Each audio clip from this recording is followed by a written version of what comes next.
Just say you will, say you will. Jackie Wilson, Smokey Robinson, Stevie Wonder, The Supremes, The Temptations, Jackson 5, list goes on. And if I had my cell phone with me, I'd play them all for you. I mean, I was a failure at everything until I was like 29 years old. I never gave up. You know, I knew that there was something that I had. At the Gordy home in the Bel Air neighborhood of Los Angeles, the lessons start early. Both the music and the history. You know, Muhammad Ali and I used to see if we could out-talk one another, you know. And Ali can talk. Yeah. Berry Gordy, 92 and now retired, hasn't lost perspective, even after a lifetime of success. Born in Detroit, Michigan in 1929, Gordy was the seventh of 8 children.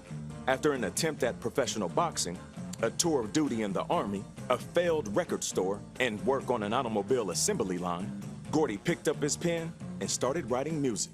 That is why. That is why. He was introduced to Jackie Wilson at a Detroit nightclub by his sister. Let's hear it. Their early collaboration led to the smash hit Lonely Teardrops in 1959. Lonely Teardrops. When did you realize you were built to make music? Coming up, I was just most fascinated with girls. I wanted to write about my feelings because I said, wait a minute, if I feel that way, there must be a lot of people in the world that feel that way. The best things in life are free, but you... Take us back to the early 60s. West Grand Boulevard, 2-family flat. Your wife, son upstairs, old photography studio downstairs. You help write Money for Barrett Strong, Shop Around, Miracles. Did you know at that time that something special was brewing?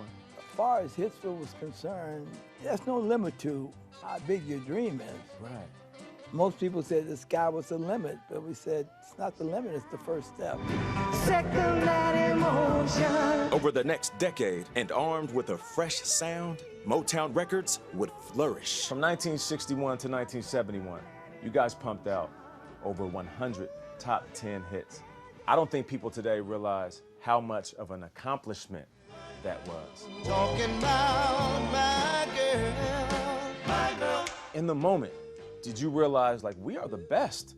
Oh, no, never, because I was too busy complaining to the people that they weren't, you know, we gotta move, we gotta, you know, because my goals were great. From Michigan's Motortown, a new export was added to cars, the Detroit sound. My world is empty without you, babe. I want to ask you about Diana Ross. Because okay, who is she? you have talked about your love for one another. Yeah. And I think you were quoted as saying working with her was heaven. Diana Ross was the epitome of an artist that you might want or dream about or pray for. Yeah. You know, when I told her about the world of show business, what she had to do, and she just told me, Berry, if you think it, I can do it. Come on, boy, and see about me. I fell in love with this person, but I was not easy on her. The career came first. You know, black people were looked down upon in a lot of instances around the world. And I said, look, we are going to call each other black because that's beautiful. You mentioned being black, and you were guiding some of the world's top black artists in a time where it was turbulent for Yes. black people. So, you know, you take an artist like, say, a Marvin Gaye. Ain't no mountain high, ain't no valley low. Marvin was so tough for me because he was so brilliant in ways that he didn't even know he was brilliant. Is it true that you were hesitant Punish me. about releasing What's Going On? Hesitant, yes, that's true. That's a true statement. Oh, what's going on?